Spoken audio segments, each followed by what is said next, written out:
পাথরের যুগের বিভিন্ন প্লেট আছে, বিভিন্ন আ তৈজসপত্র এগুলো আমাদের আছে। এগুলা ক্লাস 3 থেকেই আমি সংগ্রহের স্টার্ট শুরু স্ট্যাম্প থেকে। বিভিন্ন দেশের মুদ্রা, টাক, ব্যাংক নোট এগুলো আমার কাছে যেগুলো বিলুপ্ত হয়ে গেছে যে দেশগুলো এগুলো আমার কাছে আছে সংগ্রহে। আমার নাম ইঞ্জিনিয়ার মোহাম্মদ আমিনুল্লাহ ভার সোহেল।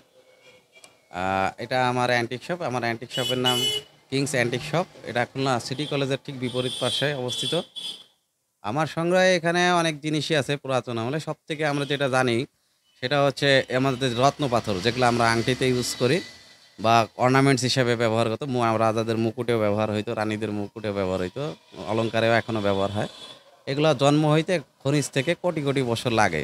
সেই রত্ন পাথর অরিজিনাল যেগুলা সেগুলো আমার কাছে আছে। ল্যাব ট্রিটেড বা হিট ট্রিটমেন্ট বা রেপ্লিকা এ ধরনের না। এগুলো একদম রিয়েল স্টোন। এগুলো মানে চেনারও খুব কঠিন বিষয়। এগুলার জন্য আমি ল্যাব মেশিন নিয়ে আসছি ইউএসএ থেকে।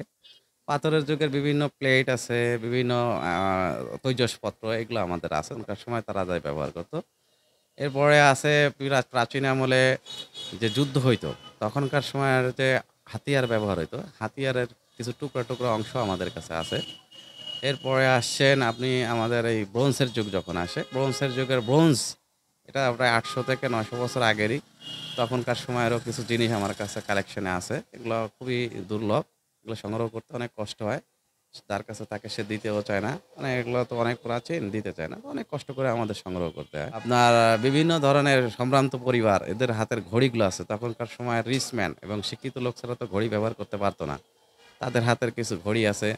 তারপর যুদ্ধের সময় ব্যবহৃত হইছে আপনার এই বাইনোকুলার, তারপর রেডিও এগুলো আমার কাছে আছে।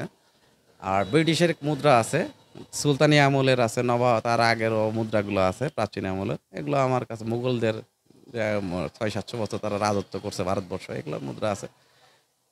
পাঞ্চ কয়েন আছে, বিভিন্ন দেশের মুদ্রা, টাক, ব্যাংক নোট এগুলো আমার কাছে আছে। যেগুলো বিলুপ্ত হয়ে গেছে যে দেশগুলো এগুলো আমার কাছে আছে সংগ্রহে। এগুলা ক্লাস 3 থেকেই আমি সংগ্রহের স্টার্ট শুরু স্ট্যাম্প থেকে। আমি সেন্ট জোসেফ স্কুলে পড়তাম। বড় ভাইদের দেখে, দেখে আসা শুরু। তারপরে মুদ্রায় আসলাম, মুদ্রার থেকে পরে অ্যান্টিকে আসলাম। তো আগে তো চেয়ে, চেয়ে আনতাম নানা বাড়ি, খালা বাড়ি। মূলত এটা মিউজিয়াম দেখতে যেয়ে আমি এখান থেকে ইন্টারেস্টেড হই। মানে আমাদের টাকা দিয়ে টিকিট কেটে দেখা লাগছিল। তো এখন আমি দেখলাম যে এগুলা তো আমাদের এই আছে বাড়িতেই। তো আমি এগুলা টাকা দিয়ে টিকিট কেটে কেন দেখবো? আমি আমার বাসায় একটা এগুলা সংগ্রহ করি। সেই ছোটবেলা থেকে ওইভাবে আরকি ওই উদ্দেশ্য নিয়ে সংগ্রহ করতে, করতে আজকে আমার এর মধ্যে এই নেশা, পেশা, জ্ঞান-ধ্যান সব এর ভিতরেই। তো আমার ইঞ্জিনিয়ারিং সার্ভিসের পাশাপাশি এটা তো আমার আগে ইঞ্জিনিয়ারিংটা তো আমি পরে বিএসসি ইঞ্জিনিয়ার বিএসসি কমপ্লিট করছি। তো সেইখান থেকে এইভাবে আমার আশা। এখনো পর্যন্ত ধরে রাখছি। ইনশাআল্লাহ পরবর্তী জেনারেশন যারা আসবে তারা এগুলো দেখবে। তারাও ওগুলা বুঝবে যে না একসময় আমাদের অতীতের লোকেরা এগুলো ব্যবহার করত। এগুলো আমার বিভিন্ন দেশে আমি যখন ঘুরতে যাই সেখান থেকেও নিয়ে আসছি। তারপরে আমাদের দেশেরগুলো আছে এগুলো সব মিলাই আরকি আমার কাছে আছে। হয় রেপ্লিকাতে বাজার ভরে গেছে। এখন অরিজিনাল আর রেপ্লিকা এইটা যদি আপনি চিনতে পারেন তাহলে আপনার কাছে অরিজিনাল পিসি থাকবে। তো আমাদের এই রেপ্লিকা আইটেমগুলোরে কালার এমনভাবে করে মনে হয় যেন অরিজিনাল। আসলে না ওটা কার্বন টেস্ট করলে ল্যাবে ওটা বোঝা যায় বয়স কত।